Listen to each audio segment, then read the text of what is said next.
جو اسلام میں حرام ہیں اور انڈین کانسٹیٹیوشن انڈین گورنمنٹ آپ کو فرض کرا ہے. مثال کے طور پہ اسلام میں شراب پینا حرام ہے, ہندوستان کے کانسٹیٹیوشن میں یہ نہیں لکھا کہ شراب پینا فرض ہے. السلام علیکم پیارے دوستو, آپ سب کو دین اسلام کے PK چینل پہ خوش آمدید. امید کرتا ہوں آپ سب خیریت سے ہوں گے. چلے شروع کرتے ہیں آج کی ویڈیو. السلام علیکم ورحمۃ اللہ وبرکاتہ. میرا نام یونس شیخ ہے اور میں جرنلزم کا اسٹوڈنٹ ہوں.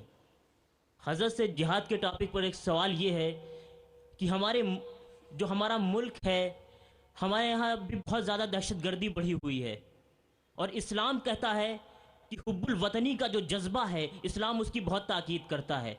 اور ہمارے یہاں کے کچھ لوگ ہیں جو ہمارے نوجوانوں کو جہاد کے نام پر بھڑکاتے ہیں اور کہتے ہیں کہ یہ اللہ کا کام ہے, اللہ کے احکام کے لیے آگے آؤ, اور اپنے ملک سے غداری کے لیے انہیں اکساتے ہیں. ان لوگوں کے بارے میں اسلام کیا حکم دیتا ہے, اور اسلامی منچوں سے لگاتار ایسی تنظیموں کی حمایت کی جاتی ہے, ان تنظیموں کے بارے میں آپ کا کیا خیال ہے؟ شکریہ.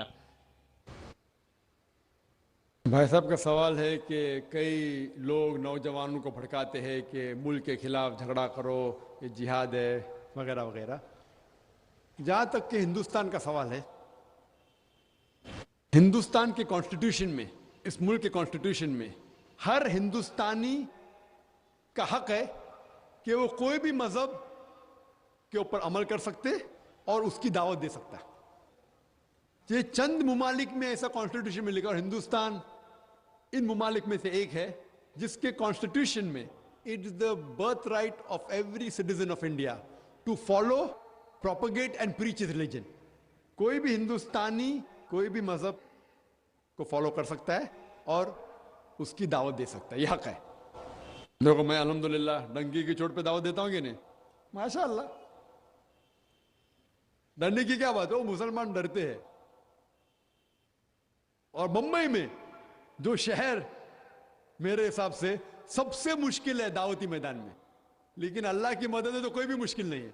میں کوئی بڑا تیس مار کا نہیں ہوں, میں معمولی انسان ہوں, لیکن اللہ کی مدد. اللہ تعالیٰ فرماتے ہیں سورہ عمران میں سورہ نمبر 3 آیت نمبر 160 میں, اگر اللہ سبحانہ و تعالیٰ آپ کی مدد کرے تو کوئی بھی آپ کو نہیں ہرا سکتا ہے, کوئی بھی کام مشکل نہیں. لیکن اللہ تعالیٰ اگر آپ کے ساتھ نہیں دے تو کوئی بھی آپ کی مدد نہیں کر سکتا. تو مومنو, اللہ پہ ایمان رکھو. آپ کے سوال میں یہ تھا کہ لوگ بھڑکا رہے ہیں. جہاں تک کہ ہندوستان کا سوال ہے, ہندوستان کے کانسٹیٹیوشن میں کوئی بھی ایسی چیز نہیں ہے جو اسلام میں حرام ہے اور ہندوستان کا کانسٹیٹیوشن آپ کو اس چیز کرنے پہ مجبور کر رہا ہے. میرے علم میں ایسی کوئی بھی چیز نہیں ہے جو اسلام میں حرام ہے اور انڈین کانسٹیٹیوشن انڈین گورنمنٹ آپ کو فرض کرا ہے. مثال کے طور پہ اسلام میں شراب پینا حرام ہے, ہندوستان کے کانسٹیٹیوشن میں یہ نہیں لکھا کہ شراب پینا فرض ہے. ایسی ایک بھی چیز نہیں ہے جو ہمیں مجبور کرتی ہے حرام کرنے پہ, اور جو چیز فرض ہے وہ انڈین گورنمنٹ نہیں کہہ رہی کہ حرام ہے. مثال کے طور پہ نماز پڑھنا فرض ہے, انڈین گورنمنٹ روکتی نہیں ہمیں. تو ایک مسلمان ایک اچھا مسلمان ہونے کے ساتھ ساتھ اچھا ہندوستانی بھی ہو سکتا ہے. انڈین گورنمنٹ کے اندر کوئی بھی رول ایسا نہیں ہے, کوئی بھی لا نہیں ہے جو ہمیں روکتا ہے اچھا مسلمان بننے سے. میں جانتا ہوں کچھ پولیٹیشین لوگ اپنے ووٹ بینک کے لیے کرتے, لیکن چند پولیٹیشین لوگ اپنے ذاتی فائدے کے لیے یہ مذہب کا غلط فائدہ اٹھاتے اور لوگوں کے بیچ میں دشمنی پیدا کرتے ہیں. جیسا ہم دیکھتے گجرات میں کیا ہو گیا.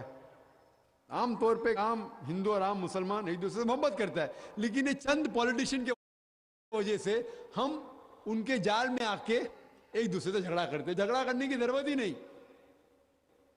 آپ قرآن کو اگر فالو کریں گے, تعالیٰ الی کلمۃ سواء بینکم, اس بات پہ آؤ جہاں پر ہم میں یکساں ہے. کبھی پرابلم نے, میں کئی شنکراچاروں کو مل چکا ہوں, کئی پنڈتوں کو, کئی سوامی. تو میرے حساب سے اس ملک میں ہمیں حق ہے اسلام مذہب فالو کرنا, اسلام مذہب کی دعوت دینا. تو میرے حساب سے ہے حق کے خلاف, تو یہ غلط ہے. ہمیں جو جہاد کرنا چاہیے وہ حق کی طرف, اللہ کی طرف, وہ صحیح جہاد ہے. جی ناظرین, یہ تھی آج کی خوبصورت ویڈیو. اگر ویڈیو اچھی لگی ہے تو ویڈیو کو لائک کریں, صدقہ جاریہ سمجھ کر شیئر کریں اور چینل کو سبسکرائب کریں. جزاک اللہ.